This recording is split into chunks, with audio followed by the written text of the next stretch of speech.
Hello and welcome again to this edition of FLITV. I'm your host, Brad Swanson. We are coming to you once again just a few blocks from Florida's capital. We are just out of the 2018 election cycle. I'm joined by Steve Schale, Democratic strategist, former Obama advisor, and huge Jaguars fan. We'll get into that failing of his later, but before we begin, Steve, welcome to the show. It's good to be on, man. Okay, so we're going to jump right in.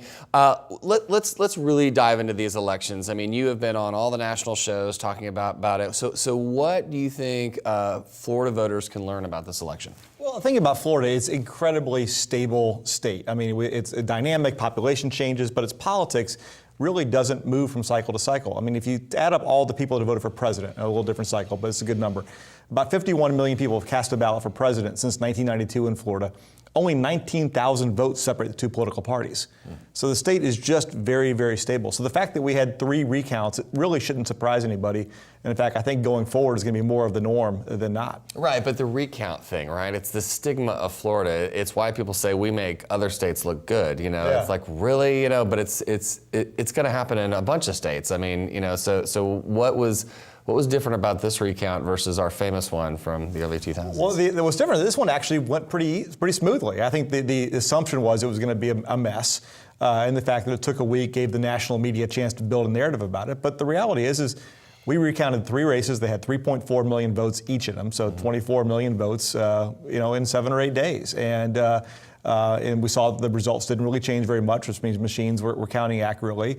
It all ran pretty smoothly. We got a good outcome out of it. So I think there's still some lessons to be learned in terms of making our elections a little bit smoother. But the reality is the recount went really well. Well, and but frankly, Broward's election supervisor was removed, and you had a lot of at least relatively applicable hay made out of the failings of that one office. I mean, what do we see happening there, just in that office in that county? I mean, we saw Pete Antonacci get the nod, very similar to the existing supervisor. Yeah. Well, it's interesting. So first of all, I remember that Brenda Snipes actually was put in place in Broward because I think it was Governor Bush time actually to remove the previous supervisor who had some issues as well. I mean, the biggest problem in Broward is they did a very poor job of communicating what was going on. Right. So if you just kind of take a step back, between the end of early voting, which ended on the Sunday before the election, through the end of election day, they had about 40 or 50,000 absentee ballots come in, which is legal. You can return your absentee ballot until 7 o'clock on election night. And every one of those ballots has to go through a 3-person panel to compare signatures and all that. And that process just takes time. Most counties in Florida that had a lot of ballots actually counted those ballots on the Wednesday after the election, which they can legally. Right. Unfortunately, Brenda did a very poor job of saying, hey, listen, we got a whole bunch of ballots in here. It's going to take some time. Right. And that created the space for people to come up with crazy ideas. Make a lot of hay. Yeah. Right. Okay. All right. So let's go back to, because we had 65 counties that accordingly got it done just fine. Yeah. The other 2 finally got it done. But the GOP won 4 out of 5 statewide races when and you've been on here talking about, well, is the blue wave real or not? Is it real in Florida or not? Yeah. But that's a pretty tough midterm climate nationally, but yet the Republicans delivered 4 of 5. So what's your take on that? Well, I think what's interesting, first of all, the blue wave, if you look at it around the country, it hit very sort of specific kind of communities. So Democrats did very well in the Midwest. Mm-hmm. They did very well in suburban kind of communities. And so if you actually step back and look at Florida tends to perform like the country where people have moved from.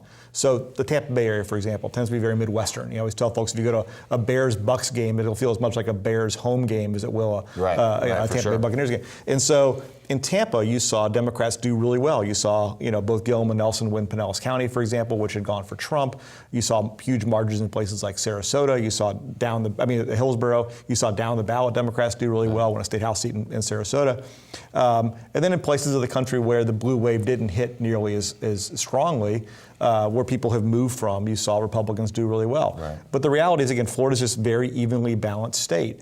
Right. And in the elections that were really competitive, the governor's race, the Senate race, and the Ag Commissioner's race, you saw, again, just the competitive nature of those races play itself out. Right. Is there anything to subtle changes happening? Like Hillsborough, it used to be, if Hillsborough goes that way, the rest of the state goes. Yeah. And we saw it change in Trump, the Trump-Clinton election, and Hillsborough went for Clinton, but yet the rest of the state did not perform that way. I mean, are we seeing this influx of voter changing traditional political norms that we would go, oh, that's the rule of thumb for Florida? I mean, what have you seen that's different, or what's holding? I mean, what's interesting is while the state is remaining very stable, there are things happening all around the state which are very different. So you take Hillsborough, a good example. Orlando area is even a more amazing example. So Orange County, where Orlando is, Osceola County, where Kissimmee is.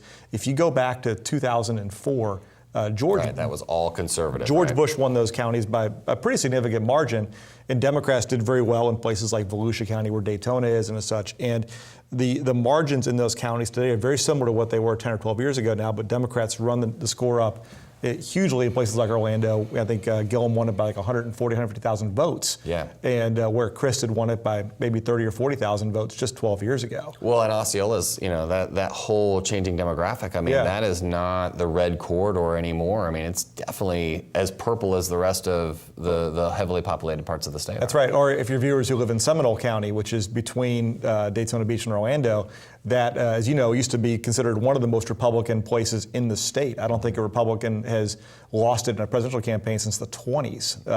But yet both Gillum and Nelson won those counties, in part because of large Puerto Rican population and the fact Democrats are doing better with suburban voters. Yeah. But at the same time, you take communities outside of that, these sort of exurban counties, these larger counties that are not really suburban, sort of not really rural, places like Pasco County, north of Pinellas and Hillsborough, a place that Crist almost won 4 years ago, and DeSantis won by 40,000 votes. Right. Well, and I think that's the narrative there, right? You've got your metros overperforming for Ds where they hadn't before, in those Central Florida metros, and then your exurban places are overperforming for the Republicans. So let's start at the top of the ticket. How did you see the DeSantis-Gillum campaign? The air war that DeSantis kind of had via Fox News, and then Gillum was on the ground, door to door, real traditional kind of bus stop kind of campaigns. I mean, what was resonating with the voters this time? And I mean, it was so close. So what worked? Yeah, I mean, I think you saw it was a very different kind of election we've seen of late. If you go back to Scott versus Scott versus Crist or Scott versus Sink, that was sort of your classic Florida election. Everybody sort of fighting up the Interstate 4 corridor for swing voters. This race was really just everybody went to their homes, and you saw, Gillum was able to win Democratic counties by margins that no previous governor candidate had done. At the same time, DeSantis won sort of Republican counties by similarly huge margins, and in an election. And both parties, the turnout was amazing. It was unprecidented. Yeah, right? I mean, it was over 8 million voters. Comparison, it was 6 million voters in 2014, so 2 million more voters. And, some of that's population, but a lot of it was just the mass turnout. Well, and if you look at, the election world that we've all grown up in, right, we were all kind of like, okay, well, we can pull our way out of this. And it really looks like the resurrection of the ultra grassroots model is coming back, and really social media helps drive that. I mean, how did you see that ground game, change? Because the Ds, they snuck up and surprised some people in some House races and some of the specials, and it really looked like everyone had a ground game that I haven't seen in 20 years in Florida. Well, part of it is just if you look at sort of national polling, you're seeing, frankly, because of Trump, just more people engaged to begin with. Mm-hmm.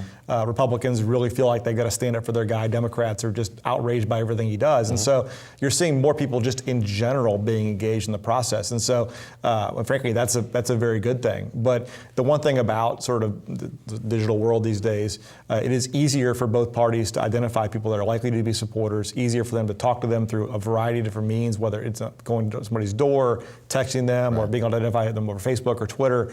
And so there are more tools now also for parties to be able to find their voters and make them get turn out to vote. Well, what was interesting is as everyone had butterflies about the left or the right and who was going to get in, there was like no surety because of the last 2 presidential elections in the off cycle. But when it was all said and done, I mean, it seemed like everybody took a sigh of relief and said, Florida's going back to the way it's always performed. I mean, it was kind of one of those, we're back on performance as per normal. So, I mean, is that what you saw? Yeah, I mean, I think that's sort of the I early on, I wrote in a piece for my blog where I said, so Florida is going to Florida. It's just what we do. And, the reality is in presidential election years, Democrats tend to turn a few more voters out than Republicans. Mm-hmm. In off years, you got to think, sort of the opposite happens, more Republicans vote than Democrats.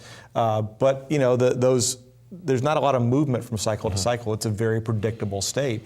And I think what a lot of people struggle with is that first of all, I've never been a big fan of public polling. I've sort of a long standard fight with the, I think I will probably never be allowed on the campus of Quinnipiac University, for example. Right, that's right. But the public polling this cycle, just as it was in 2014, just as it was in 2012, it actually wasn't that bad in 2016 in Florida, was just so bad that people didn't know what to expect. But again, the one thing about Florida, it's very predictable, and so I wasn't surprised to see it as close as it was. Well, let's talk about a recent kind of dust-up that was talking about the elections. We've heard on national news about Corey Lewandowski getting into a discussion with President Galvano, and the argument basically was who had a greater impact on the elections. And President Galvano backed up a Brinks truck, raised unprecedented amount of money for the Republicans, and that was a ground game spend. And then Trump's air war came in. I mean, do you have a thought on which one made a bigger difference, the tweets of the president, or just the huge dollars that were pumped into every individual campaign on the ground? Because we had 4 or 5 Republicans win. Well, the reality is when you win or lose an election by 25, 30,000 votes or less in a state where 8 million people voted, the fact is everything mattered and nothing mattered. It's and so do Republicans win without that effort that Galvano put on the ground with, probably not. Particularly like if you look at Republicans tended to overperform a little bit in places like Miami-Dade where there were some pretty significant state Senate races. Flip side of that is like, do the Senate Republicans do as well without Trump leaning in late? Right. Probably not. Right. So I'm not sure that one's right or the other. It's sort of these things, the thing about winning in Florida, it really is there's not a single key. Sort of a friend of mine would say the secret is there's no secret. It really is just putting together a puzzle. Well, it's funny because, Ronald Reagan, right? One of the saints of the Republican Party always said, it doesn't matter, if you don't care about who gets credit, we can achieve great things, however that goes.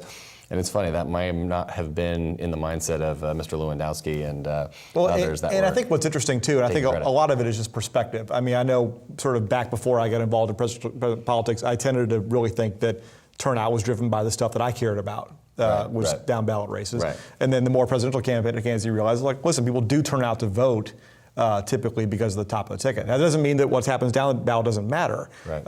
But, people are driven to vote. Most people, all due respect to my friends in the legislature, most people don't show up to vote because of who's running in the Florida legislature. Right. But again, what those campaigns do does matter. It does.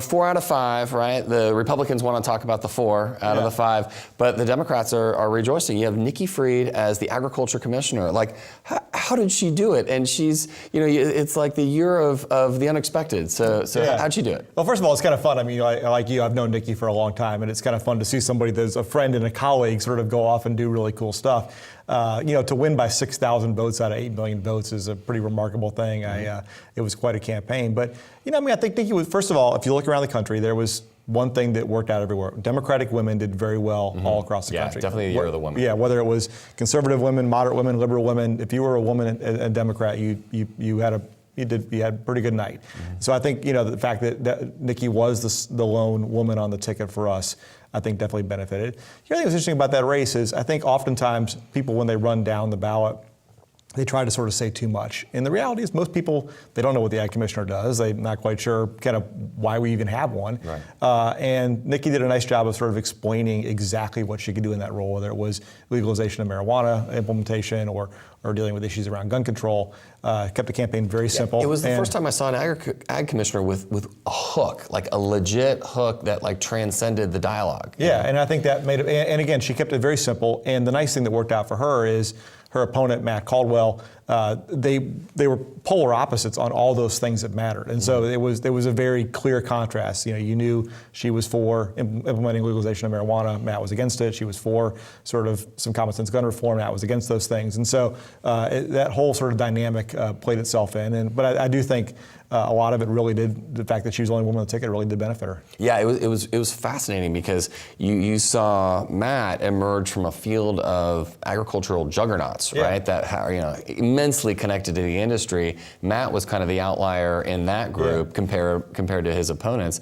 And then here you have Representative Caldwell, who had all of this traction with what was perceived as the full ag community, and you figured that would, but on a ballot that's statewide that everybody's going to vote within 5 miles of the coast. they hooked on the message that Nikki had. Well, I think the sort of the lesson there for Democrats, if you compare kind of how Nikki won or how, say, Barack Obama won in Florida versus Democrats that have lost, is it's not necessarily about winning these big counties by more votes or turning out more of the base. It's sort of winning the little fights all across the country. Nikki outperformed Andrew Gillum in like 40 of 67 counties. Right. Just, either, in most of those places, just lost by a few votes less than Gillum did. And in a state, again, where it is so evenly divided, how did Ron DeSantis win? Well, he probably lost Miami-Dade County by a few fewer votes than he should have, and he won a few places by a few more. And Nikki was able just, again, I think by being so... Those fractions, right? Yeah, so surgical in her message and her ability to appeal as a woman, she was able just here and there a few votes. Yeah, it was amazing how tight that election was. I mean, when you think about the entirety of the electorate in Florida. Basically, one voter in every precinct decided that election in Florida. That's amazing. That is fascinating. All right, so let's talk about the elections, right? So you have any glitch in your elections, you get national media, and there could be a rush to some election policy change. Yeah. What could be done? What shouldn't be done? What do you see coming potentially in elections world? Well, again, legally? I mean, I think we tend to overreact to all these things, and again, I think that the recount actually worked pretty well. We saw it was pretty systematic, and results got in on time, and and it wasn't just, frankly, Broward and Palm Beach County. I mean, you had 40 counties that hadn't finished counting their ballots on the Thursday before the deadline, which was the Saturday after the election. And so it's a process. It takes time. I do think there were some things that came out, one of which is I think the state's going to have to deal with this issue of absentee ballots. The number of ballots that are rejected because of signatures not matching. I don't know about you, but if I had to sign my credit card slip the same way every single time, I'd never would ever. Right. And so for people that vote by mail, having a better process to ensure that it's not just your signature being 100%. And the reality that... I would be amazed if mine... Yeah, mine too. And I think the other reality is that 67 counties do it 67 different ways. And so if we ever did get into, say, another 2,000 kind of recount, and it came down to the margin of those ballots, I think a court would look at our process and say, this is not fair. I also do think there's probably just some standardization issues. A lot of the issues that came up were just because, frankly, there wasn't enough public transparency.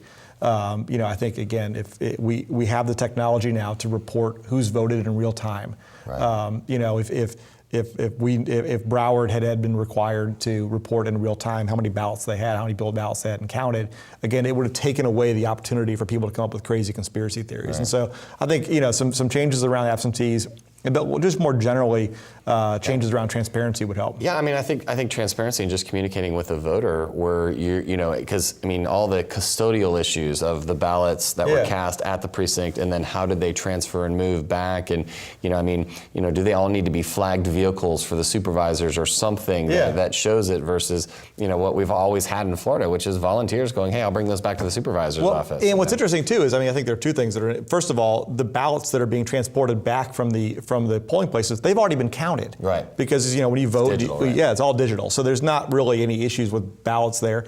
The other thing that's interesting, I was talking to a Republican friend of ours who's a supervisor of elections somewhere in Florida. I won't name him. Okay. But he said he'd gotten an email from his brother. Who had sent pictures of the moving trucks backing up with ballots, and he responded to his brother. He said, if you want to take pictures of that, come to my place. Because we all do that. Right. He's like, I either buy a bunch of semi trucks I only use once a year, or I go down to, Ryder Truck and I rent a Ryder Truck. So it's like, right. I think that there are just some issues around transparency. One of the things, for example, they've done in Washington State, you may remember a couple of years ago, they had a governor's race that was decided by 300 votes. Right. Is they now just live stream the canvassing boards. So if you want to get online and watch the canvassing boards do their thing, you can do it. I'm sure nobody really does. I can't imagine. Right. It's probably worse than watching a there's somebody out there that really likes that. It's probably better than watching a Jaguars game these days. But We're coming to that. But at least, again, it takes away the space for some of these crazy conspiracy theories. Yeah. And I think with your 30-second sound bites, whether it's Fox or MSNBC, and those that want to stir the pot for news, it's easy to literally point at, that mailbox is wrong at the supervisor's office, so it's got a slot in it where they siphon off votes or whatever. It's I think, but I will say one of the things that was frustrating to me is I think that there were people that were, and listen, politics is always going to play into play, but there were people that knew better who were helping drive some of these narratives, and I think that's frustrating because the reality is that in 2 years, the script could be flipped. Right. And I think it's sort of incumbent upon all of us who are in the process to try to provide some confidence around the process for the voters. For sure, for sure. Okay, so Agriculture Commissioner Freed, she's in, and everyone's in the world of transition right now. Let's start at the governor's office. What do you see in the world of transition happening for Governor DeSantis? And then we can pick on any of the other cabinet officials, but how's it going? Talk to me. What do you see? I think it's interesting. I mean, this is the second governor in a row we've had who has very little relationship to Tallahassee. And so kind of, even though it's the same party, we're going to see pretty significant change. And honestly, I mean, as a Democrat, I would have liked to have seen Andrew Gillum win. I don't necessarily love every policy decision I think is coming out of DeSantis, but I think they've been very inclusive in the way that they've approached transition. I think that you're hearing a lot of names for people for agencies that have experience in Tallahassee, which I think is a good thing, know the legislative process. But I do think he has been, I've been impressed with his tone. Because again, I think Florida, one of the lessons that often politicians learn when they win is they think that they win and they've carried this huge mandate. And the reality is, like, when you win by 25,000 votes, you won, but it's not like we have and so it appears to me he sort of understands that. And sort of in the early days of the transition, it feels like he realizes he's got to reach out to more people. He's got to be inclusive. He's already named one Democrat to the cabinet, which I thought was very wise of him. And we'll see where it goes. But I think he's approaching it very wisely. Yeah, it's interesting to see who's working on transition. And while you have a lot of the powerful campaign-oriented sort of folks that were in the the initial sector, you still have ultra competent and experienced professionals. I mean, Shane Strum, as chief of staff, has got a boatload of experience versus kind of Governor Scott's mode was, I'm bringing people from outside in, and we're going to take a fresh look completely versus folks that are experienced. I mean, it's just, I think it's reassuring to advocates on every side of the spectrum to know the brokers they're going to be able to work with. Yeah, I think that's right. I mean, I think the decision to choose Shane Strum as the chief of staff, somebody who had been a chief of staff under Governor Christ, knows the town, knows the process, knows what it takes to build a government. I think that, again, I think it signals that he understands, first of all, just how big of a thing he's entering into. Obviously running a government is very different than being a member of Congress. And running a government, honestly, a guy who doesn't have a lot of experience with Tallahassee. So, the proof will be in the pudding when we see a budget from him and we see proposals and how he deals with the legislature. But certainly when I talk to my friends in the legislature, I think people are excited about having a governor that seems to be willing to be more of a partner than maybe we've had for the last 8 years. Yeah, it's interesting. I'm not. I know it's still early, and it's also the holiday season, right? So everyone's happy, but I'm not hearing, kind of what we have heard, at least under Governor Scott's administration at this time, was consternation and conflict already because of various agendas. You're seeing more folks looking for commonality. Are you hearing and feeling the same? Yeah, and I think that's right. And I think, again, he was right to get ahead. A governor like DeSantis was right to get ahead, name a chief of staff early, name some senior staff early, create some certainty around the operation. But again, I have been impressed with just how inclusive the transition process has been. Now, I mean, some of these committees of 50, 60 experts from around the state will be difficult to manage, but I do think it's, I think the tone is right. Now let's look at the one Democrat on there, the highest ranking Democrat in the state, again, back to Agriculture Commissioner Freed. Her transition team is a group of serious insider heavyweights. So what's your handicap on the Democrats' vision for that office and their kind of national or statewide dialogue? Yeah, I think the biggest thing I pick up from Nikki's operation at this point is sort of an understanding that there's some just mechanics of learning the office. And I think she's surrounded herself with some people that, again, understand the industry and the role that the office plays. And I mean, clearly she sees an opportunity for that office to advocate for things that she cared about. But she also, I think, in the way she's approached transition, understands that, there are some issues around water and agriculture issues in general and just water policy that she's got to sort of, strengthen up on. So, I think one of the things I've been happy to see about her is she sort of downplayed all this. What does this mean politically? What is your role in the Democratic Party? And she really seems to be taking a very serious approach to just getting the job right. Yeah, fascinating. All right, so from that mode, we are going to shift, and we only have a little bit of time, but let's go ahead and talk about from political footballs to the football desk to your football-playing Jaguars and my Miami Dolphins. So what's your take on the Jags? Well, so here's the thing. I mean, as a Democrat, I'm very comfortable with losing. I've had a lot of experience with it, and so sort of being a Jaguars fan, it's I sort of learned not to get my hopes up too much. But but the thing I think that is important is that both your team and my team beat Tom Brady. That's right. That's right. And we had the Miami Miracle. So God does love Florida once again, and He loves Florida teams. So that's great. Well, Steve, thanks so much for joining us on FLITV. We appreciate you coming on. So thanks, man. Look forward to seeing you soon.